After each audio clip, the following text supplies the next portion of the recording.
여러분 안녕하십니까, 변상욱입니다. 스타카토 55회를 시작하겠습니다. 오늘 김갑수 대표 나와 계십니다. 어서 오십시오. 예, 그리고 제 이쪽 옆으로는 역사교육연구소장을 맡고 계신 지금 독산고의 김육훈 선생님 나와 계십니다. 김 선생님 어서 오십시오. 예, 안녕하십니까. 김 선생님한테 하나 여쭤보고 싶은 거는 예. 한글날 연휴 들어가기 전에 이제 방송을 하면서 내기 비슷한 걸 했거든요. 방송 시간에. 황운여 부총리가 틀림없이 연휴 끝나면은 국정원에 확 갈 거다, 막 저지를 거다. 에이, 저렇게 되면 물러서는 것 같은데. 그런데 그때 선생님은 물러설 거라고 보셨습니까? 저지를 거라고 보셨습니까? 저도 뭐 연휴 전후에 그런 얘기를 많이 들었는데, 네. 기자분들을 또 이렇게 저한테도 많이 예측을 좀 요청을 하고 그랬는데, 정말 예측이 도저히 안 되겠더라고요. 할 것 같다라는 생각 한 40%. 네. 그리고 국정도 하고 검정도 할 것 같다. 둘 다. 같이 이렇게 섞어서 하면 그래도 뭐 양쪽 다 조금 이렇게 모습이 나지 않을까 이렇게 생각할 수도 있고. 설마가 사람 잡은 거죠. 황우엽 그 장로님께서는 눈이 이렇게 처지고 입꼬리가 이렇게 해서 웃으면 뒤에 다른 걸 감춘 거야. 그냥 이렇게 그냥 진지한 듯한 표정으로 바라보면 사실대로 얘기하는 거고. 근데 그분도 이 국정화에 대해서는 부정적이었다면서요. 근데 워낙에 청와대에서 하라고 하니 뭐 까라니고 까니까 까는 거지 뭐. 그렇죠. 뭐. 근데 그러면은 부총리가 왜 필요하냐고, 장관이 왜 소신대로 필요하냐고. 살아가는 뭐 관료가 요새 있어야 말이죠. 예. 자, 스타카토 55회 좀 어두운 얘기로 시작했습니다만은 이제 문을 열겠습니다. 학교에서 가르칠 역사 교과서의 국정 단일화, 뭐 그냥 밀어붙인다는 이제 결론이 내려졌고요. 여기에 대해서 교과서 집필 거부라든가 또 학계의 반응도 지금 뜨겁고, 국민들도 여기에 대해서 국정 교과서라는 게 도대체 뭔가라고 하는 의문을 갖는 분들 또는 분노하는 분들, 뭔지 모르지만 뭐 나라가 하는 일인데 통일되면 좋은 거 아니야 무조건 라고 하시는 분들 나누어 있는 것 같습니다. 자, 오늘 우리 역사를 현장에서 가르치시는 선생님을 모시고 직접 얘기를 들어보도록 하겠습니다. 역사 선생님들끼리 모이면 요새 무슨 얘기로 그럼 어떻게 지내십니까? 분하다는 생각들을 제일 많이 하죠. 분하다. 예. 정말 이 분한 일입니다.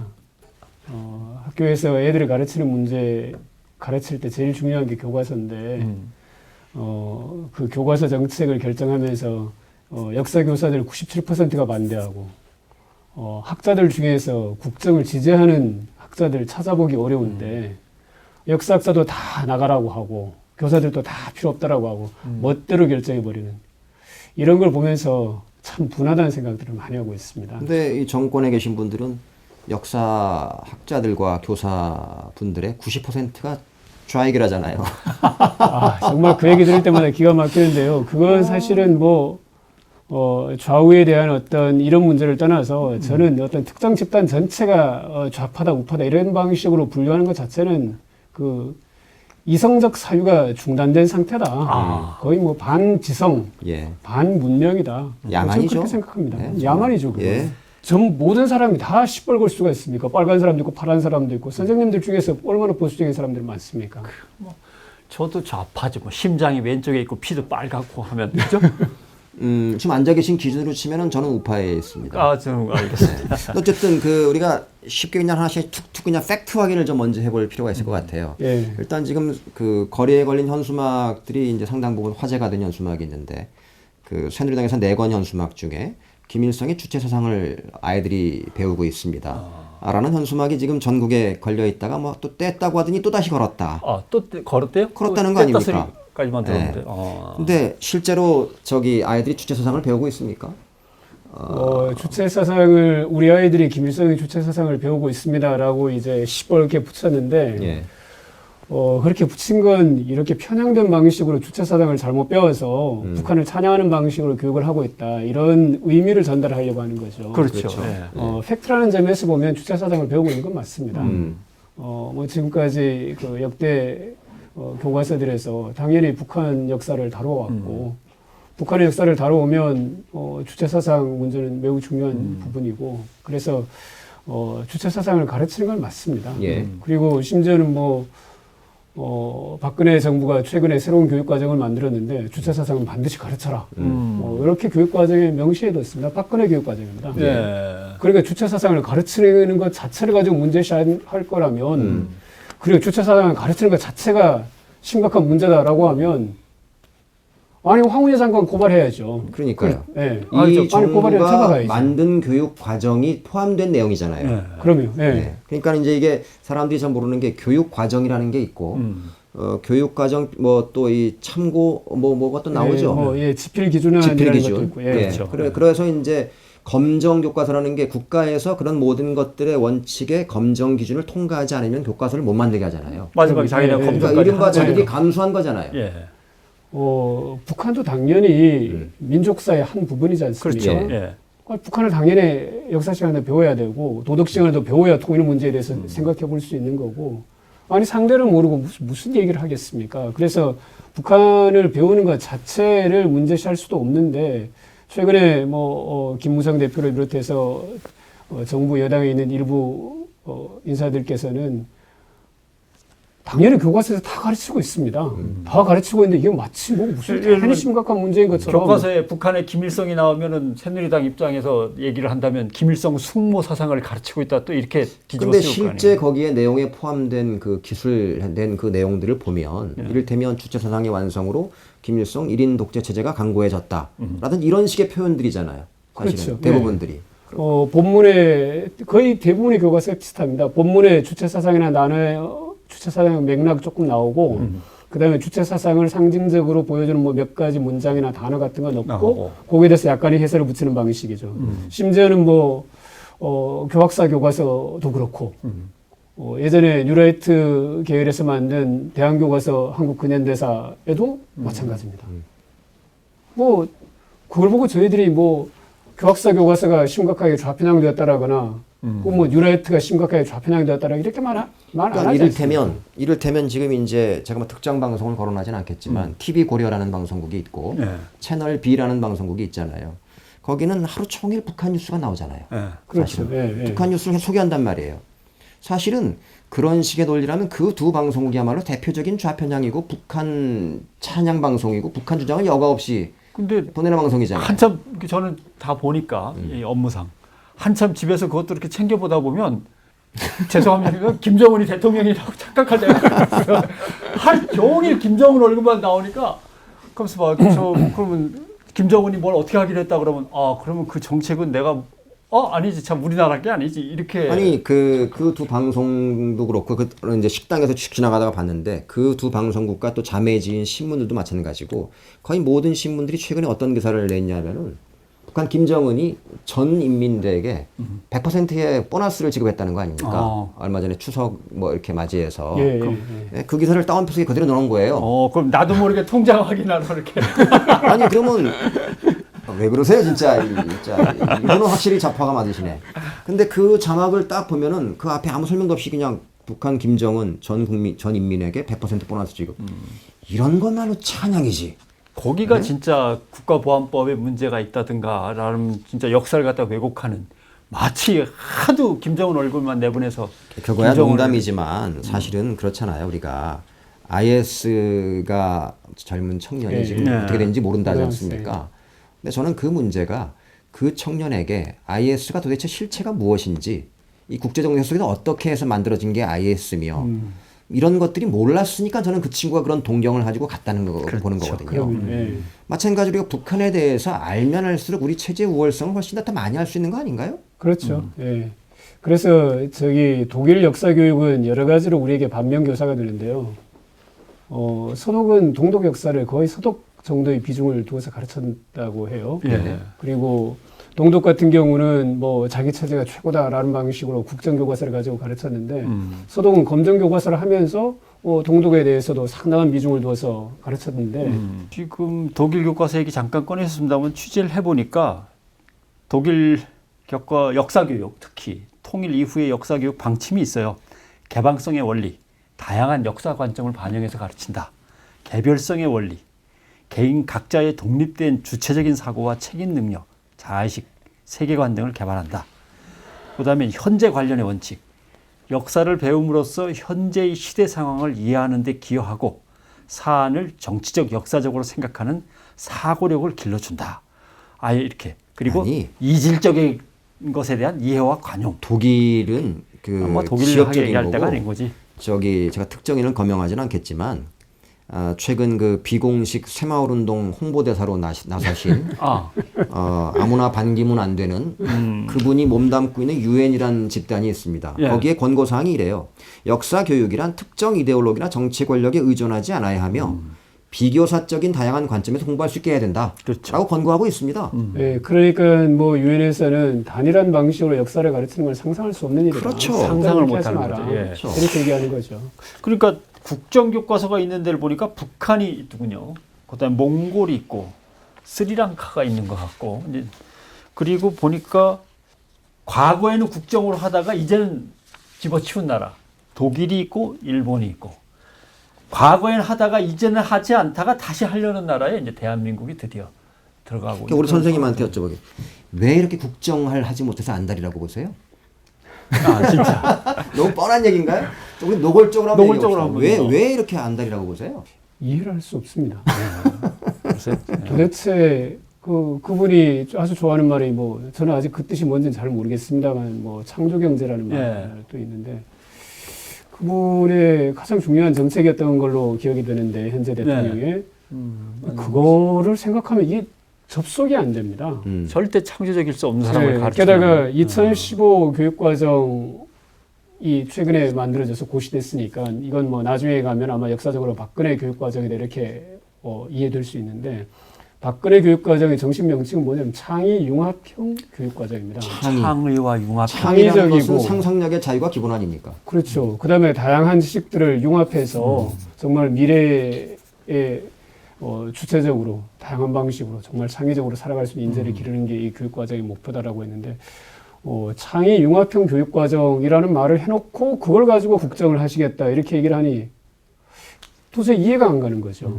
게다가 교육과정은 이제 순차적으로 적용이 됩니다. 그래서 2015 교육과정을 만들었으면 교과서는 보통 2018년쯤부터 교과서가 실제 현장에 들어가는 일정으로 대체로 진행을 합니다.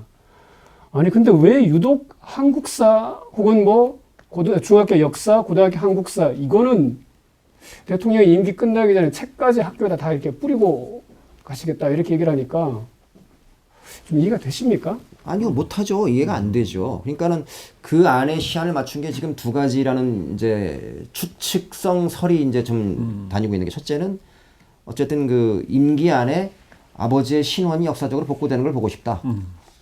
두 번째는 2017년이 뭐 그 부친의 탄생 100주기라면서요. 뭐 그 안에 거기에 바치 뭐 이런 이제 설들이 있는 건데 확인할 방법이 없는 거니까. 네. 그렇다 치고 자 일단은 팩트 확인 우리가 먼저 한번 해보자고요. 이제 사실은 본질은 이게 편향돼 있느냐 마느냐보다 더 중요한 본질은 어떻게 역사를 한 가지 책으로 가르치느냐가 본질 아닙니까? 그렇죠. 그렇죠? 예. 근데 그걸 이제 빌미로 내세운 게 이렇게 이제 편향돼 있다, 이렇게 사실이 아닌 주장들을 하고 있다라는 게 근거를 내세우고 있는 사람들의 논리잖아요. 근데 그게 말이 안 된다는 걸 우리가 좀 짚고 나서야, 왜냐하면 현수막에 걸려 있는 주장이라든지 그 양반들의 주장이라든지 또 방송 인터뷰나 이런 나와서 일방적으로 하는 얘기들을 또 언론은 그대로 받아쓰고 있고, 그러니까는 이 여론이라는 것들이 제대로 된 정보를 전달받은 상태에서 내리는 판단의 총합이 여론인데, 지금 그렇지 않은 상태에서 언론들이 그냥 따옴표 안에 중계하는 것들로만 가지고 판단하게 하니까는 국정교과서에 대한 지지 여론이 상당히 높게 나온단 말이죠. 그래서 저는 팩트가 일단 확인이 좀 필요하겠다. 그러면 굉장히 중요한 지적이라고 생각합니다. 저기 뭐 팩트와 관련해서 몇 가지 뭐 얘기할 수 있는 게 사실 굉장히 많습니다. 워낙 아까 이제 주체사상 얘기도 잠깐 말씀을 드렸지만 그렇게 얘기할 때는 마치 주체사상을 적극적이고 긍정적으로 해석해서 애들이 이 한국사를 가지고 공부를 하면 북한을 찬양하는 사고방식을 갖게 된다라고 하는 뉘앙스를 가지고 막 공격했지 않습니까? 근데 그건 말씀드린 것처럼 만일 그거 가지고 정말 주체사상을 무비판적으로 가르치는 교과서를 계속 썼으면 황우여가 역적이지. 황우여도 그렇고 그 앞에 이명박 정부 때도 그렇고 그렇죠. 이 사람들 다 어떻게 해야죠. 근데 어쨌든 그건 아니라는 건 뭐 거의 명백하게 객관적 사실로 다 확인이 되는 거고요. 그 다음에 이 국정교과서 발표하던 날, 저는 그 차관께서 발언하신 내용도 정말 충격적이었습니다. 저는 뭐 신문을 봤으니까, 차관이 정확한 워딩이 뭔지는 모르겠는데, 차관이 이렇게 말씀하셨다고 보도가 됩니다. 지금 가장 널리 사용되는 교과서를 보면 남한을 설명할 때는 독재를 24번이나 쓰고 북한을 설명할 때는 독재라는 단어를 2번밖에 안 썼다. 이게 말이 되냐? 왜 남한 역사는 이렇게 부정적으로 생각하고 북한에 대해서는 이렇게 친화적이고 비판적이지 못하냐? 이렇게 지적하셨더라고요. 그래서 사실입니까? 정말 그래서 기가 막히지 않습니까? 네. 그래서 제가 한번 그 책을 펼쳐봤습니다. 이제 제일 많이 나가는 책이 미래엔이라고 하는 출판사에서 나온 교과서입니다. 그래서 그 책을 이렇게 펼치면 책은 전체적으로 현대사가 60쪽쯤 됩니다. 근데 이게 남한 교과서니까 북한이 많겠습니까? 남한이 많겠습니까? 페이지 분량 자체가 다르군요. 네, 남한이 한 10분의 9 정도 되더라고요. 그리고 북한은 2 정도 이렇게 들어갑니다. 그러면 이제 단순 비교를 하면 24대 2면 맞습니다. 예. 근데 아니 정작 세 보니까 뭐 이게 기가 막히는데 한 페이지에만 수두룩하게 나오는 페이지도 있어요. 북한은 2.5페이지에 정확하게 나오는데 이거 제가 책을 좀 그러시죠. 책을 좀 보여드리면 딱 좋을 것 같은데 지금 북한의 독재라는 표현이 2번밖에 나온 게 아니라 2번밖에 안 계속 나온다 나오고 그래서 제가 이 있다는 책을 이 책을 가지고 그 문제가라고 하는 이 미래의 교과서를 이렇게 제가 한번 보여드리는 건데 한번 보시죠.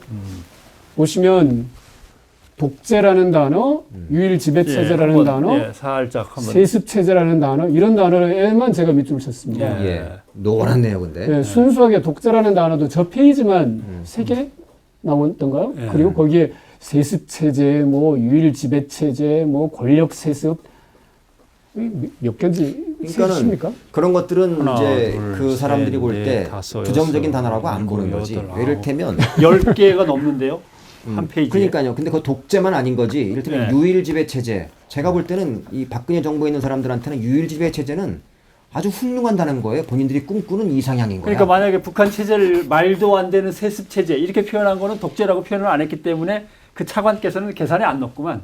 그리고 그걸 영문은 잘 모르겠어요. 근데 어쨌든 이 페이지에 나온 독재라는 단어도 3번 넘는데 그래서 차관께서 무슨 정보를 가지고 그렇게 말씀하시는지 그러니까 사실이 아닌 걸로 지금 보도하고 있다. 완전히 그러면 그래서- 백브리핑에서 거짓말로 얘기한 거네. 아니 모르겠습니다. 뭐 다른 책을 가지고 말씀하셨는지 이제 미래엔이 아닌데 다른 책을 가지고 말씀하셨는지 아니면 이전 교육 과정을 가지고 말씀하셨는지는 잘 모르겠는데 저는 뭐 보도된 바를 가지고 말씀드린 거고요. 뭐 이거 말고도 사실은 뭐 또 흔히 얘기하는 것 중에 하나가 이런 거 있지 않습니까? 어떤 교과서를 보니까 미국은 해방군이라고 쓰고 아니죠 거꾸로죠. 거꾸로. 소련군은 해방군이라고 하고 미군은 점령군으로 점령군이고. 와서 소련이 사실은 더 나쁜데 미국이 마치 더 나쁜 것처럼 이렇게 썼다. 그러면서 그러니까 심각한 문제다 이런 얘기를 했는데 그래서 그 책을 가지고 펼쳐보니까 소련은 한반도를 점령했고 미군이 진주에서 한반도를 관리했다. 뭐 이렇게 또 쓰여져 있더라고요. 점령 이를테면 관리. 이런 방식으로 최근에 현재 사용되고 있는 교과서를 보면 이 분석하신 분들이 언제 책을 가지고 분석했는지 모르겠어요. 근데 그러니까 이게 지금 문제가 검증이 안 되니까 국정으로 가야 한다라고 하는 주장을 펼치려고 하면 현재 쓰고 있는 교과서를 가지고 해야겠죠. 그렇죠. 뭐 이런저런 방식으로 검정제도를 개선하기 위해서 애를 썼는데도 안 되니까 그러니까 국정으로 가야 한다라고 이렇게 말해야 되는 건데 아니 검정 교과서를 보니까 안 그렇다는 거죠. 그러니까 관료들이 제 판단에는 교과서를 급히 다 모아서 세세하게 분석한 다음에 비교 분석표를 만든 게 아니라 뉴라이트 쪽에서 주장했던 걸 갖다 그대로 옮겨와서 이런 문제들이 있습니다라고 그냥 열거하는 그 정도 수준에서 지금 멈춰 있는 거 아닌가 싶어요. 두 가지 이제 문제제기가 가능하겠죠. 하나는 자기들도 그게 사실인지 아닌지 여부를 판단해 보지 않은 책임이 있는 거고 그냥 보고서 써주는 대로 누가 써뒀지 모르지만 두 번째는 그 역사책 그거 저기 두껍지도 않고 어려운 말들도 아니고 그냥 팩트의 나열들이고 이러기 때문에 한번 읽어보면 되는 거 아니야 자기들도. 그러지도 않았다는 거잖아요. 그런 다음에 이 중차대한 얘기를 그런 누가 써줬는지도 모를 아주 지극히 편향적인 사실도 아닌 보고서에 근거해서 저기 마타도를 양산하고 있고 언론은 그걸 그대로 중계하고 있고 따옴표에 담아가지고 이러니 여론이 호도되고 있는 거 아닙니까? 네, 하여간 뭐 좀 더 심각한 사례가 있어 하나 좀 더 말씀을 드리면 최근에 이런 국민일보 보도로 기억하는데 북한 책을 그대로 베꼈다. 북한 책을 베꼈다. 네, 남한 교과서가 북한 책을 그대로 베꼈다라고 하면서 비상교육 출판사 316쪽을 딱 예로 들었습니다. 그리고 그 옆에다가 조선통사 몇 페이지에 보면 이런 문장이 있고 여기 이런 문장이 있다 이렇게 나와 있습니다. 근데 그렇게 얘기를 한 사례가 지스차코프 포고문이라고 소련 군대가 한반도에 처음 들어오면서 이제 발표한 일종의 성명서입니다. 성명서. 예. 그건 굉장히 중요한 사료죠. 예. 어쨌든 소련의 점령 정책이 가장 첫 번째 드러난 사료이기 때문에 현대사를 공부한다고 하면 반드시 보는 사료입니다. 근데 그 사료가 조선 통사에만 있겠습니까? 예. 그렇죠. 남한에 수없이 나와 있는 현대사 사료집에 보면 다 나오는 책이에요. 다 나오는 얘기입니다. 한국의 역사학계가 뭐 좌편향인지는 모르겠으나 1958년에 나온 조선 통사를 베낄 만큼 그렇게 학문적 수준이 낮지는 그러니까 않아요. 그런 논리면 누가 한 말, 연설문, 그게 굉장히 중요한 연설문이니까 그걸 그대로 인용한 것에 불과한데 그것도 여러 가지 실린 그런 건데 그렇죠. 그런 것이 뭐 북한 책을 그대로 베꼈다라는 논리로 귀결된다면은 북한 사람들하고 같은 김치를 먹고 있고 같은 냉면을 먹고 있는 사람들은 도대체 뭐인 거예요? 그러니까 저는 뭐냐면 이게 북한이라는 것들은 사실 이 사람들이 친북이다 뭐다라고 하는 것들은 이건 본질이 아니다. 이거는 그 뒤에 다른 것들을 바꾸어내기 위한 빌미로 지금 앞에다 내세우고 있는 건 아니냐는 거죠. 예, 그렇죠. 저는 이제 그래서 이 편향성 논리를 저는 이렇게 개인적으로 이렇게 생각합니다. 예, 편향됐으니까 국정으로 가자 이렇게 얘기를 하는 게 아니라 사실은 국정으로 가고 싶으니까 그러니까요. 편향되었다라고 주장하는 거예요. 근데 이분들이 아마 국정으로 가기 위해서 편향됐다는 논리를 막 끌고 모으는데 막 끌고 모으다 보니까 아마 이분들 내부에서도 정제되지 않은 자료, 부정확하고 검증되지 않은 자료들이 뭐 장관이나 차관이나 아니면 뭐 학교정책실장이나 심지어는 뭐 김무성 대표 입으로도 이렇게 막 정제되지 않은 상태에서 막 나오는 거죠. 공부를 안 하는 거지. 그러니까 뭐 김무성 대표는 북한이 먼저 남침했다라는 거와 북한 정부가 먼저 수립됐다, 남한 정부가 먼저 수립됐다 이거 헷갈리는 양반이니까 뭐건 잘 모르겠고. 그러니까 뭐 핵심은 그거 아닙니까? 역사에 손대려고 하는 사람들의 공통점들이 있잖아요. 있죠. 역사에 손대려고 하는 사람들은 기본적으로 정통성이 없거나 이를테면 히틀러가 이거 어떻게 해봐야 되겠다고 할 때 역사에 손부터 대고 이를테면 또는 뭐 이를테면 김일성이 자기의 유일사상을 갖다가 안착시키기 위해서 자기의 역사를 신화적인 인물로 바꾸는 그렇죠. 것처럼 예. 역사에 모두 손부터 했잖아요. 예. 근데 그러면서 사실은 유일 체질 갖다가 말도 안 되는 걸 3대 세습까지 지금 가능하겠단 말이죠. 그래서 저는 그러니까 우리 이 정부도 마찬가지인 거지. 도대체 왜 손을 대려고 하는 거냐? 그러니까 대한민국의 역사에서 일단 국정으로 급히 바꾸려고 했던 세력을 보면 맨 처음에 조선총독부가 있었고 네. 반도의 식민지 백성들을 교육시키는데 일본 교과서 갖고 하려니까 이거 강도가 약해서 안 되겠다. 더 센 걸로 뭐 이러면서 갔던 조선총독부. 그때 뭐 박정희 유신 정권 뭐 다 그렇죠. 얼마 전에 어디 그 토론해 갔더니 그 역사 선생님인데 이런 말씀을 인용하시더라고. 조지 오웰의 얘기를 인용하시는데 현재를 지배하려는 자 과거를 지배하려 하고 과거를 지배하는 자 미래를 지배하려고 한다. 예. 그러니까 사실 본질은 이제 이 뭐랄까요. 지난 시간에 우리가 잠깐 그런 얘기했던 거지만 어쨌든 이 정부는 이명박 정부도 계속해서 장기 집권의 꿈을 꾸고 있는 것이고 그 꿈에 이루기 위해서 미디어 어디면 어디 다 손을 대고 있는 것인데 이제 남은 것이 이제 아이들의 미래 교육에 대한 그 역사 인식과 사관. 그러니 지금 얼마 전에 그 무슨 한홍구 선생의 비디오 틀어졌다고 학생들이 신고하는 세상이 된 거 아닙니까? 예. 한 가지만 근데 저기 왜 이 정부가 국정교과서를 할까라고 하는 걸 뭐 저는 도저히 이해가 안 가지만 그래도 이제 미루어 짐작해 보면 역사가 좀 있어요. 제가 그래서 오늘 사실 이 책을 좀 가지고 왔는데 예. 이 책은 2008년에 나온 책입니다. 예. 이 책은 2013년에 나온 책이죠. 13년, 2008년에 나온 13년. 거는 교과서 포럼에서 지은 그렇죠. 대한교과서 교과서 포럼이 한국근현대사. 대한교과서 한국근현대사라는 이름의 책이고 이 무렵이 이제 뉴라이트가 본격적으로 활동하기 시작하면서 그 성과를 처음으로 낸 책이죠. 예. 그런데 아마 그 2003년에 근현대사 교육이 본격적으로 시작됩니다. 예.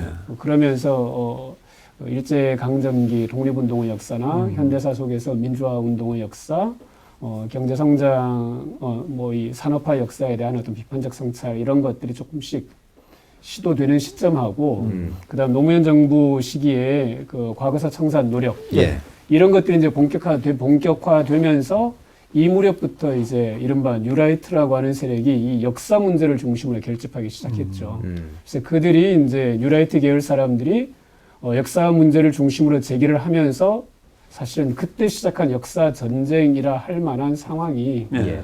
2008년에는 대한교과서의 형태로 책을 냈었고 일단 이명박 정권 때는 네, 그렇게 그렇죠. 이렇게 하고 그 다음에는 이제 금성 근현대사 교과서라고 해서 검정 교과서 중에 하나를 강제로 수정했죠. 그랬죠. 그래서 이 책과 금성 근현대사 교과서 강제 수정이 이제 2008년에 있었던 세트로 일어난 일이라고 볼 수 있고요. 그리고 난 다음에 이제 그 다음은 교육 과정에 손을 대면서 손댄 교육 과정을 바탕으로 해서 이제 이 교학사가 예. 이 제도권에 진출을 시도했던 거죠. 그래서 이 교학사 교과서까지 진출했다가 사실은 뭐 왕따를 당했죠. 예, 뭐 채택된 게 별로 없으니까. 국민들이 다들 아시는 것처럼 0% 거의 채택되지 않고 이렇게 되니까 그러면 어떻게 해야 할까? 이 문제를 가지고 아마 그쪽 진영 내부에서는 이런저런 얘기들이 있었을 것 같아요. 그래서 사실은 이번에는 뭐 이렇게 교과서를 국정교과서로 만드느냐 하는 문제가 주된 이슈이기는 하지만 2015 역사 교육 과정도 사실은 적지 않게 문제입니다. 예. 그래서 이를테면요. 예, 교육과정도 그런 방향으로 만들어 놓고, 이 국정교과서도 만들고, 이 두 가지를 동시에 투 트랙으로 동시에 갔던 것 같아요. 그래서 교과서를 국정으로 갈 거냐, 말 거냐는 마지막까지 사실은 결정을 잘 못했던 것 같고, 그쪽 진영 내에서도. 그러나 교육과정은 막 바꿨어요, 많이. 그래서 바꾼 교육과정에 관해서도 뭐 저희들이 분석해가지고, 학술대회 같은 것도 하고 했는데. 바뀐 교육과정이라고 한다면 예를 들면 현대사의 비중이나 과거 고대사의 비중 이런 것도 막 뒤죽박죽을 만들어놓고 이런 뜻입니까? 교육과정이라고 하는 게 이제 뭐 어느 시대는 어느 정도 비중으로 다룰 거냐 하는 것도 굉장히 중요한 들어가고, 지점이고요. 그런 점에서는 현대사 비중을 많이 줄였습니다. 그 다음에는 이제 바꾼 다음에 어떤 내용을 실제로 쓸 거냐 하는 것도 교육과정이죠. 그러니까 아까 이제 제가 2015 교육과정에서 주체사상을 가르치도록 박근혜 정부에서 만들어 놓고 그리고 왜 주체사상을 가르치냐고 저렇게 길거리에 붙여놓으니까 역사생들 열받는 거 아닙니까? 그러니까 예. 교육과정이라는 게 근현대사의 비율 조정이나 아니면 어떤 아이템은 집어넣고 어떤 아이템은 굳이 다루지 마라 이런 것까지 다 있는 거군요. 지침이죠, 지침. 큰 그럼요. 지침들이 네. 있는 거군요. 그리고 이제 그 교육과정이 있고 난 다음에 그러면 이제 주체사상 같은 게 교육과정에 들어있으니까 이거 쓰라고 돼 있어요. 교육과정에. 박근혜도 그렇게 시켰습니다. 박근혜 정부도.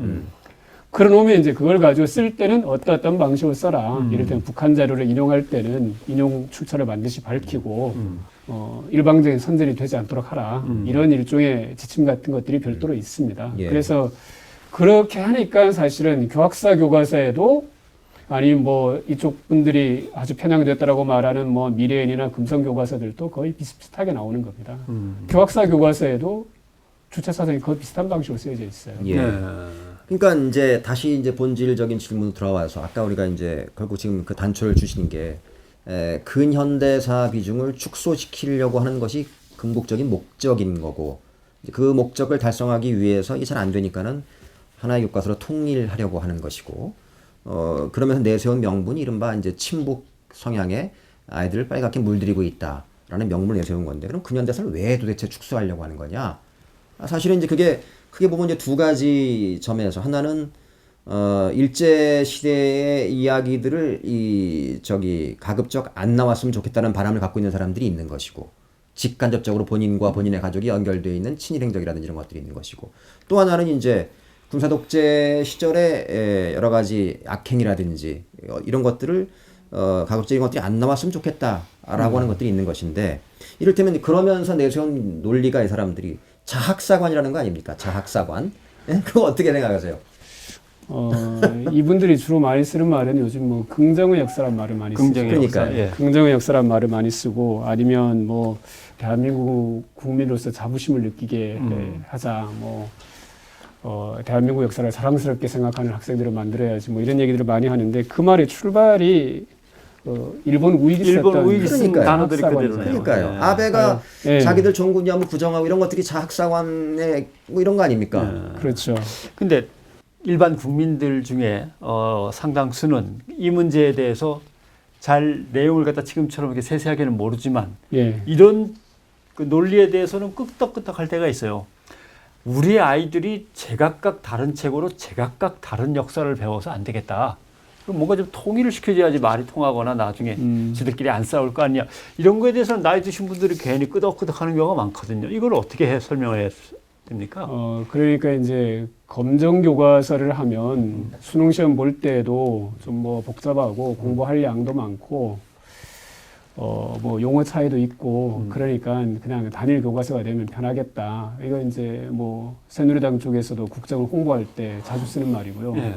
국정 지지자들이 뭐 오늘 조선일보도 보니까 단일 교과서로 공부하니까 공부하기 좋다 뭐 이런 거 가지고 아주 비교적 비중 있게 기사를 썼던데 아, 조선일보를 보시는구나.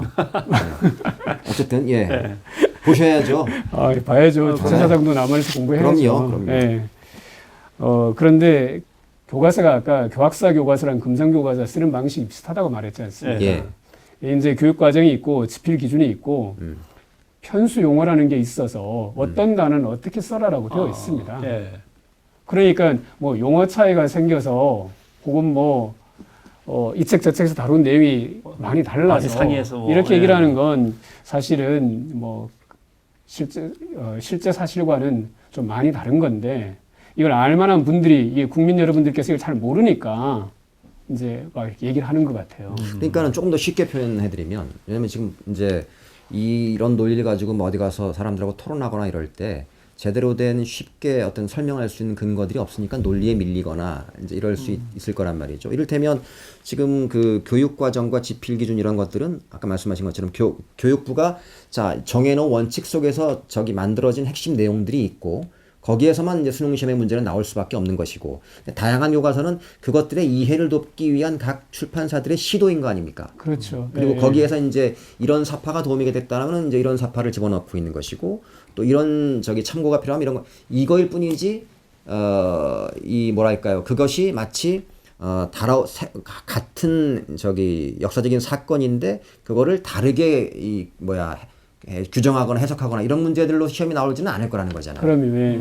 그거는 뭐 한 두 가지 더 말씀드릴 수 있는데 실제로 수능 출제는 그 검정 교과서가 뭐 수십 종류가 된다고 하더라도 아무런 문제가 없죠. 뭐 국어 교과서 같은 경우는 한 20종 정도 됐던 적도 있어요.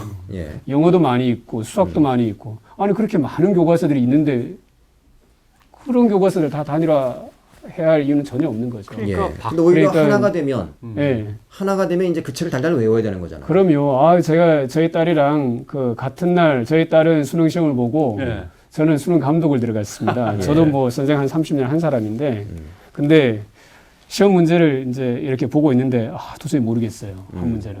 예. 한 문제는 모르겠더라고요. 이제 그 문제는 1440년대에 나온 책인지 예. 1460년대에 나온 책인지를 알아야 됩니다.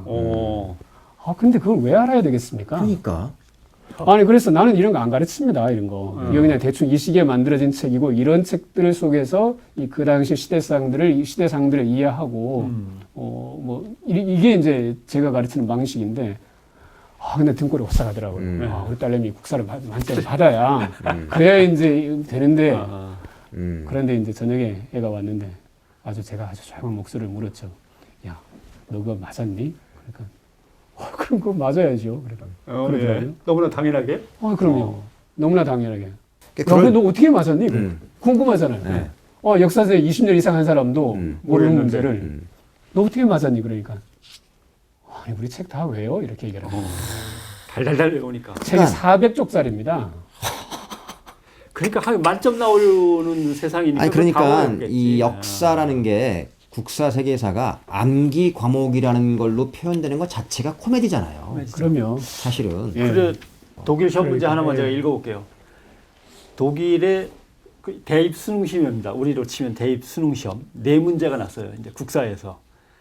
근데 나치 독일에서의 유태인 문제 이렇게 딱 큰 제목이 있고 1, 2, 3, 4 네 개의 문제가 있는데 뭐라고 돼 있냐면 1번 문제 나치 치하에서의 유태인 탄압의 전개 과정을 단계별 서술하고 여기서 각 단계의 목표와 실행 방안을 서술하시오. 그런 부정적인 자학사관에 입각한 시험 문제를 두 왜 번째. 냈답니까? 유대인 탄압 방법을 담고 있는 나치 선전상 괴벨스 일기의 한 부분을 읽고 이를 역사적 맥락으로 설명하시오. 아니 그 저기 히틀러 괴벨스의 글도 읽게 만드나 봐요. 예. 괴벨스 일가가 지금도 살아 있을 텐데 그런 3번. 사람들 모독하는 겁니까? 히틀러는 유태인과 공산주의가 손잡으면 인류가 멸망할 거라고 했는데 그리고 이걸 막는 게 자기가 하나님으로부터 받은 소명이라고 적었는데 이를 참고로 해서 왜 히틀러 이데올로기가 이렇게 생겨났는가 기본 입장을 설명하시오.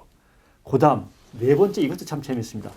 독일의 젊은 세대가 직접 죄를 짓지는 않았지만 모든 세대가 함께 그 유산을 물려받았으니 책임을 함께 져야 한다라고 했는데 이를 토대로 집단 책임 논쟁이 갖는 의미를 설명하시오. 야, 이걸 고등학생들이 이렇게 쓰면서 발전을 해 나간다면 이 무서운 젊은이들이 되는 건데 이렇게 진짜 1640인지 1643인지 외워갖고 쓰는 우리 그러니까 아이들은 이를테면 불행하네. 그런 거잖아요. 늘 보면은 이제 세계사적 사건이나 우리나라에 일어난 사건들 한 10개를 써놓고 이걸 순서대로 나열하시오라든지 그런 식의 시험들 아닙니까? 이를테면. 근데 이제 저는 이제 한 가지 여쭤보고 싶은 게 국정교과서가 이런 문제가 있다. 국정교과서 채택하는 건 일단 제일 지랄 같은 문제고 일단 국정교과서가 이런 문제가 심각할 것이다라고 우리가 예측할 수 있는 거는 현재 국정교과서를 보면 대충 짐작을 할 수 있는 거 아닙니까? 그렇죠. 지금 초등학생들은 국정교과서를 지금 하고 있죠. 실험교과서를 만들고 있고 그렇게 오류가 많다면서요. 뭐 이를테면 이토 히로부미가 을사조약을 성공했다. 라든지 성공시켰다. 네, 성공시켰다. 전국의 의병들을 소탕했다. 뭐 이런 그리고 또 제가 한번 읽어봤어요 책을. 진짜 어려운 용어들이 많아요. 초등학생들이 읽기에. 그리고 사파도 이게 왜 이 그림이 여기 있지? 이런 것들도 굉장히 많고. 지금 말씀하신 거는 사실은 작년에 썼던 실험본 말씀하신 거 근데 그거 같은데. 고치라고 했는데 안 고쳤다면서요. 아니요. 그건 조금 다른데 팩트는 정확히 좀 수정을 하시는 게 필요할 것 같은데. 예. 지금 사용하고 있는 5학년 2학기는 전근대사고요. 예. 작년 이맘때쯤 가르쳤던 걸 이제 이 교육 과정이 바뀌어서 6학년 1학기에 배웁니다. 선생님 이제 아이가 내년 6학년 1학기 때 배울 책의 실험본이었어요. 그랬군요. 그래서 근데 그 책도 어쨌든 2,000명의 학생들이 실제로 배웠고 한 1년 이상 동안 교육부가 개발했기 때문에 책임이 상당 부분 있다고 생각하는데 그 책 진짜 참 너무 심합니다. 그러니까요. 그런 책이 한 170쪽 정도 되는데 네. 그 책을 저희들이 그냥 이렇게 우연히 이렇게 보다가 보니까 좀 너무 심하다는 생각이 들어서 좀 체계적으로 한번 들여다보기 시작해가지고 틀린 거 찾아내고 이건 좀 뭐 내용적으로 맞았고 틀렸고의 문제가 아니라 진짜 한심하다, 딱하다. 이거 어떻게 대한민국 교과서를 할 수 있겠느냐. 그 정도로. 이런 얘기들이 많이 나왔던 거죠. 아까 이제 그러니까요. 이토 히로부미 같은 경우 정말 대표적인 사례인데 우리 아이들이 도대체 현장에서 뭘 어떻게 배우고 있는 건지 참 우리가 너무 무심했네요. 예. 제가 그래서 혹시 해서 하나만 가지고 왔는데 뭐 좀 가지고 왔는데요. 예. 그거 한번 보고 얘기 좀 보시면서 설명해 예. 주시죠. 예. 혹시 민주주의 제한 정책이란 말을 들어본 적 있으세요? 민주주의 제한 민주주의를 정책. 제한하는 정책? 제가 이 유학 생활하면서 기본권 제한 이런 거랑 민주주의를 주제로 논문을 쓴 사람인데요. 저는 들어보지 못했습니다. 민주주의 제한 그러시죠. 정책. 저도- 이 부분이군요. 저도 이 책에서 처음 봤습니다. 추측컨대 박정희 정부의 경제발전 정책과 민주주의 제한 정책, 이 인권 탄압을 얘기하는 건가요? 기본권 탄압 이런 거? 모르겠어요. 아니 근데 민주주의 제한이 어떻게 정책이냐고. 민주주의를 제한하는 게 정책으로 나오면 되나? 개뿔. 그리고 그러니까 냉정하게 얘기해서 뭐 그 추측건데 그런 거 아닙니까? 제한하고 이런 얘기들을 그건 인권을 탄압하고 민주주의를 탄압한 건데 그게 무슨 민주주의 제한 정책이냐고. 그러면 이건 어떻게 생각하세요? 유신체제를 설명한 곳입니다. 이게. 유신체제를. 예. 유신체제를 경제 발전을 위한다는 이유로 개인의 자유와 민주주의를 소홀히 하였다. 이로 인해 민주주의는 과거에 비하여 크게 발전하지 못하였다. 유신체제 때. 크게 발전하지는 못하였다. 다시 한번요. 공산주의에 맞서고 경제 발전을 위한다는 이유로 개인의 자유와 민주주의를 소홀히 하였다. 이로 인해 인해서? 민주주의는 과거에 비하여 크게 발전하지 못하였다. 유신체제. 과거에는 그럼 뭐 재산공학 때는 엄청나게 발전했나? 그러니까 아니 뭐 무슨 여기를 얘기예요? 보다가 정말 너무 어이가 없는데 요 무렵에 무슨 얘기들이 있었냐면 아니 학교에서 왜 독재라는 걸 가르치냐. 왜 독재라는 단어를 가르치냐. 아까 처음에 이제 우리 뭐 남한 교과서에 독재가 몇 번 나왔고 북한 네. 교과서에 북한을 다루는데 독재가 몇 번 나왔다 이런 얘기 있었는데 애들이 독재라는 단어를 알아야 되겠느냐. 아마 이런 얘기 연장선에서 이런 얘기가 나왔던 것 같아요. 네. 유신체제는 가장 명백한 독재 정치죠. 예. 뭐 그렇죠. 어떻게 보면 영구 집권을 깼다고 그렇죠. 했으니까. 명백한 독재 정치인데 그 독재라는 말을 안 쓴 깨기 거예요. 위해서. 결과적으로 독재라는 말을 안 썼는데 아까 말씀하신 것처럼 아니 민주주의를 제한하는 게 어떻게 정책일 수 있어요. 대한민국이 민주공화국 아닙니까? 아까 독일 교과서 말씀하셨는데 독일 교과서는 그런다면서요. 민주주의가 없어졌을 때 국민들이 누리는 그 고통과 아픔과 이웃사회가 겪는 피해를 배움으로써 예. 우리가 갖고 있는 민주주의가 얼마나 소중한지를 배우는 거예요. 아, 여기 선생님이 얘기하신 게 여기 있습니다. 뭐라고 그 독일 교과서의 지침에 나오냐면 전체주의와 독재라는 불의와 인종차별 학살에 대해 교회나 독일 국민, 시민사회가 대항하지 못하고 협력한 부역에 대해서 책임감과 죄책감을 저는 가진다. 일단 이거에 이의제기 있습니다. 의사진행 발언이었습니다. 우리가 감히 이거를 독일 정도에 비할 게 아니라 일본하고 지금 비교를 하셔야죠. 아, 일본도 일본이 자리에 있어요. 지금 이 정권이 하는 게 지금 아베를 흉내내고 있는 거 아닙니까? 북한을 흉내내고 있는 거고. 아베보다 좀 훨씬 더 심하지 않습니까? 심하죠. 그러면 왜냐하면 북한하고 비교를 해야지. 북한하고. 일본도 교과서의 검정제에서 자기네들을 갖다 심하게 자학사관이라고 자기네가 비난했던 것들이 이렇게 들어오면은 튕겨내고 아니, 다 허가를 안 떠나서 했는데 저는 유일한, 단일한 이런 단어가 가지고 있는 폭력성. 우리가 북한을 가리켜서 유일사상 체제라고 하잖아요. 네. 지금 우리나라를 그렇게 만들겠다는 거 아닙니까? 아무튼 일본도 말씀하신 대로 아베 정권조차도 네. 그렇게 물리치고 싫어해서 튕겨내지만 그래도 국정화로는 안 간 거지. 물론이죠. 그래도 국정화로는 안 갔는데 우리가 이제 근데 문제는 이제 조금 이제 한 단계 더 진전을 해서 국정교과서가 나왔습니다. 선생님이 이런 거 갖고 들어가서 애들하고 이렇게 하면은 이제 국가보안법 위반 아닙니까? 거기까지는 아닌데 애들이 이제 그 신고할 수 있는 공무원법 거지. 위반이지 공립학교 교사면. 신고하거나 이제 또 학부모님들 일부러 와서 뭐 이런 거 가르쳤다며 이런 식으로 지금 그 저기 간접 통제를 하겠다는 거 아닙니까? 예, 이제 이 국정교과서가 갖고 있는 그 의미를 돌아보면 이렇게 얘기할 수 있습니다. 학문적으로 보면 표준화된 역사 해석이라고 하는 게 만들어지는 겁니다. 표준화된. 표준화된 역사 해석이 만들어지고 그것이 한 사회의 지배적 가치인 양 존재해버리는 거죠. 그런 점에서 보면 국정교과서에 대해서 대학교에 계신 분들께서도 이건 학문의 자유에 대한 명백한 침해다라고 보는 건 저는 정당하다고 생각하고요. 사실은 이 근현대사 교과서 혹은 근현대사 인식을 놓고 치열한 논쟁이 벌어지는 많은 이유는 뭐냐면 이게 역사학자들이 좌편향된 게 아니라 좌편향되었다고 말하는 분들이 역사 인식이 유신 시대 때 표준화된 국정교과서 인식입니다. 예. 유신 때 국정교과서로 인해서 표준화된 역사 인식을 가지고 딱 바라보면 그 이후에 역사학자들이 밝혀낸 수많은 사실과 우리 사회를 비판적으로 성찰하려고 하는 노력들은 전부 다 한심하고 딱하고 시뻘겋고 이렇게 보이겠죠. 그런 점에서 보면 국정교과서는 단순히 선생님들이 학교에서 어떻게 가르치냐 문제보다 훨씬 더 심각한 차원을 그럼요. 갖고 있다고 보고요. 예. 그다음 학교에서도 마찬가지인데 그 법에 이렇게 돼 있습니다. 국정교과서가 있으면 다른 교과서 쓰지 말라고 돼 있습니다. 네. 그러니까 뭐 그것이 다른 교재를 못 만들어 쓴다 여기까지 가지는 않겠지만 그것이 이제 국정교과서랑 다른 방식의 역사를 가르칠 수 있는 가능성 혹은 교사가 자율적으로 아이들에게 가장 적합한 방식으로 교재를 재구성해서 좋은 역사 수업을 할 수 있는 가능성을 원천적으로 봉쇄하는 거죠. 그런데 결국 남는 게 이제 오해라 이거밖에 안 그렇죠. 남는 거죠. 자칭 민주주의 사회에 살고 있지 않습니까? 근데 이제 민주주의하고는 가장 대척점에 서 있는 과거의 권위주의 정권보다 훨씬 더 후퇴했던 예를 들면 왕조 시대. 조선만 하더라도 우리가 실록이라는 뭐 인류의 위대한 문화유산을 가지고 있습니다. 이를테면 그럼 왕실의 기록이라는 한계는 있지만 어쨌든 간에 근데 그 실록은 본인의 얘기를 사관이 기록할 때 그것도 손을 못 대게 했었고 그다음에 그 후대에 이제 보통 집필을 시작하지 않습니까? 그러면 우리가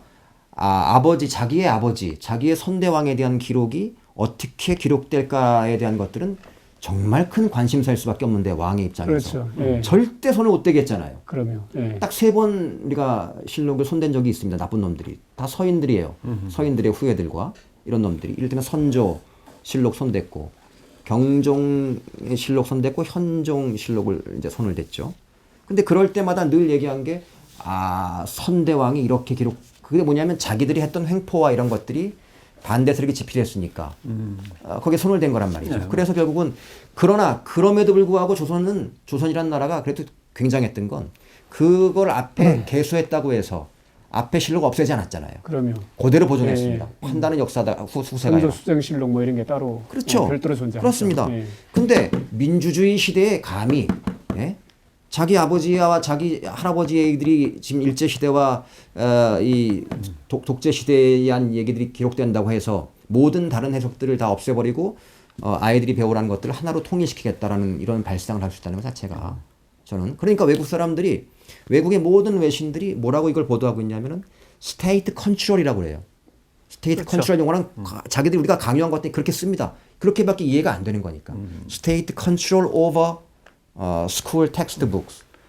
그러니까 국가가 통제하겠다는 거잖아요, 지금. 예. 역사. 그래서 뭐 역사의 국정교과서에 어떤 내용이 담기는지와 상관없이 국정교과서라는 제도 자체가 심각하게 근본적으로 그렇죠. 이게 말이 안 되는 얘기입니다. 이건. 이 국정교과서 문제가 사실은 조금만 더 하면요. 제도 자체가 근본적으로 비민주적이고 뭐 민주주의랑 아무 상관없고 오히려 모든 사람들의 생각을 하나로 통합한다는 발상 자체 이게 전체주의 아닙니까? 그렇죠. 그렇습니다. 그러니까 국정교과서라는 제도 자체가 그런데 그렇게 해서 통합하려는 내용 자체도 정말 딱한 얘기 아닙니까? 뭐 우리가 가끔 얘기를 이렇게 하시는데 아니 안 나온 책을 가지고 뭐 친일 독재 미워한다고 말하냐 이렇게 얘기를 하잖아요. 근데 실제로 그 안 나온 책이긴 하지만 이 국정교과서를 주장했던 분들이 갖고 있는 역사 인식, 교육과정 만들었지 않습니까? 박근혜 정부에서 교육과정을 만들었는데 박근혜 정부 교육과정 보면 아니 어떻게 그 일본과 싸워서 독립한 걸 굉장히 자랑스럽게 생각하는 나라에서 독립운동의 역사를 이전부터 줄일 수 있을까? 정말 저는 납득이 안 돼요, 이건. 그 다음에 또 하나는 건국절과 관련된 논리가 이번 교과서에 자리 잡을 것 같습니다. 대한민국 수립이라는 단어가 대한민국 정부 수립을 어디했던 걸 가지고 대한민국 수립이라고 다들 고쳤는데 정부 수립에서 그냥 대한민국 수립으로. 예, 그래서 그 대한민국 수립은 대한민국 건국이라는 뜻이다. 이렇게 고치자. 그래서 그게 관철이 됐어요. 그럼 그건 북한 역사는 이제는 자리를 어디를 잡아야 될지 모르겠어요. 그러면 우리는 통합해서 정통성이 북한을 뺐어요. 그러니까 저는 궁금한 게 그렇게 될 경우에 예, 북한은 건국이 1948년 9월 9일입니다. 그렇죠. 우리는 8월 15일이고 예, 불과 이제 한 20여일 차이 나는 거죠. 사실은 이제 그 앞에 그 시점을 3.1 민족운동의 발판으로 성립된 임시정부의 법통성을 개성한다는 게 없어지는 거잖아요. 그러니까 저는 그걸 보고 그러면, 이제 이 비판하는 사람들이 아니 북한은 국가 수립이라고 말하고 우린 정부 수립이라고 말하니까 이거 대한민국을 참 이렇게 깎아내리는 거다 이렇게 아니지, 말하는 거 보면 우리는 국가 수립이 걔네보다 몇십 년 앞선 나라잖아요. 그러니까요. 그런데 이걸 이제 그런 방식으로 하고 이거 보면 야, 이거 정말 모자리 아닌가 싶어요. 저기 출범한 다음에 이승만 정부 때 대한민국 관보 1호에 보면 그렇죠. 대한민국 정부가 관보 1호에 뭐냐면 연호를 대한민국 30년이라고 해놨습니다. 30년. 네. 그게 상해 임시정부의 법통성을 가지고 있다는 자랑스러운 상징이었단 말이죠. 이승만도 그랬어요. 그렇죠. 근데 어떻게 우리의 역사를 갖다가 북한하고 똑같은 출발을 1948년으로 뒤로 땡기려고 하는 것이며 두 번째는 이게 반헌법적인 게 어쨌든 전문에도 맞지 않고 두 번째는 우리의 헌법에 보면 우리의 영토를 이게 북한을 우리가 실효적으로 지배하고 있든 못하든 한반도와 부속도서로 규정하고 있습니다. 그렇게 돼 있죠. 그렇죠? 그러면은 그게 3.1운동 정신으로 태어난 대한민국 임시정부가 만들 때 우리 영토가 한반도 전체와 부속도였었어요. 그걸 일본이 뺏어간 거죠. 근데 48년으로 돌리면 우리의 영토는 어디입니까? 한반도 남단만 되는 거 아닙니까? 이 사람들이 지금 나는 이런 식으로 이 헌법을 부정하고 말이야 스스로. 중요한 거는 아까 얘기하셨던 아니 나오지도 않은 교과서에 그렇게 나쁜 내용이 실릴 거라고 왜 이렇게 장담을 하고서 벌써부터 반대하는 거야라고 했지만 이미 교육과정 내놓은 거에 다 어떻게 교과서를 짤 건지가 이미 들어있군요. 그렇죠. 교육과정에 중요한 내용이 남아있고 들어가 있고 이미 그리고 이 박근혜 정부에서 만든 아까 제가 한 페이지만 보여드렸지만 초등교과서가 실제로 있었고 그리고 이분들이 왜 국정으로 가야 되냐라고 말하면 아까 말씀드린 뭐 긍정의 역사를 배워야 되고 그러려면 독재라는 말을 좀 빼야 되고 독재라는 말 교육과정에서 없습니다. 이를테면 이런 방식으로 경제성장을 산업화를 경제성장 중심으로만 쓰면서 그림자는 다루지 말고 이런 방식으로 국정교과서를 만들겠다고 계속 주장하잖아요. 누군가가 저한테 국정교과서를 왜 반대하냐고 묻길래 제가 이렇게 얘기를 했어요. 내가 가르치는 아이들 중에 똑같은 애는 한 명도 없다. 아이들은 저마다 다 각기 다른 색깔의 삶을 가졌고 저마다 다른 꿈을 꾸고 있는 아이들이다. 이 다 다른 아이들에게 한 가지 생각만 가지고 그것도 5년에 한 번씩 바뀌는 정권이 자기가 옳다는 것만 가지고 복제하려 하는 거다. 참을 수가 없다. 복제. 사람을 복제. 저는 이 정권하고 이번에 국정교과서 하는 사람들한테 딱 한 가지 질문 던지고 싶어요. 자, 국정교과서를 만들었어요. 이번에 만든다고 쳐요. 지금 정권이 바뀌어서 언제 바뀔지 모르지만 정권이 바뀌어서 야권이 정권을 잡았을 때 국정교과서 찬성할 거냐. 저는 그 답에 답을 할 수 있어야 된다, 이 사람들이. 진짜로. 그러니까 결국 국정교과서를 가지고 하나의 해석, 하나의 교과서, 하나로 똑같은 모양의 복제된 인간을 만들어내면 저 같은 실수를 하는 거예요. 제가 옛날 그 얘기 안 했나요? 삼선계원 투표가 있었습니다. 초등학교, 제 초등학교 시절에. 근데 교장 선생님하고 담임 선생님이 집에 와서 부모님들한테 반드시 찬성표 찍도록 교육을 시키라고 그랬는데 바빠가지고 축구하느라고 깜빡한 거야. 그래서 아버님이 벌써 새벽밥 지어 먹으시고 투표하러 갔어요. 그리고 동사무소까지 달려갔잖아. 우체통 뒤에 숨어 있다가 아버님이 싹 지나가실 때 탁 달라붙었고, 아버지 제가 깜빡했는데 동그라미 찍으셔야 됩니다. 이런 이제 학생이 태어나는 거죠. 이런 학생이 태어나는 거예요. 이제. 아니 이제 저는 그 다 떠나서 가장 비극적인 게 아까 우리가 그 얘기했는데 한원구 선생 그 비디오 얘기한 그 사건들이 저는 한국 사회가 이제 비극적으로 가는 것이 자라나는 아이들로 하여금 공포심들이라는 것들이 이제 생기는 거 아닙니까? 이 체제가 가르치는 것에서 정권이 가는 것에 대해서 이것이 아닌 것이라는 것들은 신고해야 되는 것들이구나. 법으로 단죄해야 되는 것들이라는 것들을 아이들 머릿속에 인식된 것 자체가 그것이 이를테면 북한의 5호 담당자라든지 이런 거하고 뭐가 다른 거냐는 거예요. 그러니까요. 그거 한 걸음만 더 나가면 다르다는 게 용납이 안 되는 거예요. 용납이 안 되는. 아니 세상에 똑같은 사람이 하나도 없는 게 상식이고 정상이고 서로 다른 사람들끼리 관계를 맺으면서 살고 생각이 다른 사람들끼리 하나의 의견을 모아가고 뭐 그런 게 또 정치고. 그렇죠. 그런데 이게 다른 것 자체가 인정이 안 되고 통합이 당연한 것처럼 여기면 이게 뭐 총화단결 얘기했던 유신대랑 뭐가 다릅니까? 알겠습니다. 그러니까 전체주의랑 뭐가 다릅니까? 국론 분열에 가장 심각하게 기여하는 것은 제가 볼 때 정당과 언론이거든요. 그럼 이참에 저기 유신정우에 만들어서 옛날 아버지가 하던 것처럼 정당도 하나로 통일시켜버리고 국회의원 자기가 임명하든가 미디어도 국정신문으로 통일시켜버리고 전부 그렇게 하든가. 야, 그럼 나도 공무원 되겠네. 그렇지. 이야, 철밥통 좋네. 아니, 저는 이런 생각했어요. 뭐 저렇게 어렵게 하지? 애들한테 똑같은 걸 가르쳐서 복제 인간을 만들려면은 EBS 수능 교재 역사 과목만 그냥 하나로 통일시켜버리면 새로 바꾸면 되는데 라고 했는데 참 우스갯소리입니다만 우스갯소리입니다만 저희들이 정말 피토하는 말들입니다. 사실 상황 자체가 참을 수 없고 이게 저는 손이 사실 좀 부들부들 떨립니다. 제가 이제 만일 2년 뒤에 이 책을 들고 교학사책 이제 이 교학사랑 비슷하게 생긴 혹은 뭐 이 대한교과서 교과서 준후쇼샤 교과서를 이 비슷한 책을 들고 교실에 들어갈 생각을 하면 이렇게 들어가셔야 돼. 그러면 내가 한국사를 계속 가르쳐야 될까? 선생은 그냥 그만두지. 나도 이제 머리 허연데 뭐 이런 생각도 실제로 안 들겠습니까? 저 머리 허연 지 오래됐는데 어쨌든 그런 자괴감들을 충분히 진짜 느끼실 것 같다는 생각이 좀 들고요. 어쨌든 저는 이제 지배 세력 우리처럼 특히 이제 뭐랄까요 양극화돼 있는 국민들의 견해들이 이제 극단들이 좀 판치는 이런 사회일수록 정권들이 가장 애용하는 방법이 폴리티사이징 한다. 저는 정치화 시켜버린다라는 거거든요. 사실은 지금 이제 이런 것들도 정치화 시켜버리는 바람에 결국 정치화 시켜버리면 반으로 나뉘니까 반으로 나눴을 때는 지배 세력이 훨씬 유리하죠. 여론조사하면 비슷하게 나오고 그렇습니다. 그런 점에서 우리가 감정적으로 쟤네들이 하는 이게 아니라 일단 팩트 체크를 먼저 해서 이게 국정교과서라는 게 하나로 만드는 것이 왜 불합리한지 부당한지 두 번째는 사실들은 어떤지에 대해서 좀 우리가 냉정하게 짚은 다음에 토론을 좀 임해볼 필요가 있겠다. 그래서 주변 사람들을 설득하고 설득하는 것들로 가야 되지. 새누리당 저놈들이 하는 것들은 이래버리면은 이게 토론이 안 되는 거고 설득이 안 된다. 좀 냉정하게 또박또박 좀 대처할 필요가 있겠다. 지금 뭐 김 대표께서 말씀해주신 것을 그냥 거의 맺은 말로 해도 될 것 같고요. 왜 그러세요? 저기 좀 다양한 의견을 주셔야지 지금 뭐 각종 교과서 하자니까 제가 언제? 국론 통일의 시대로 가야 됩니다.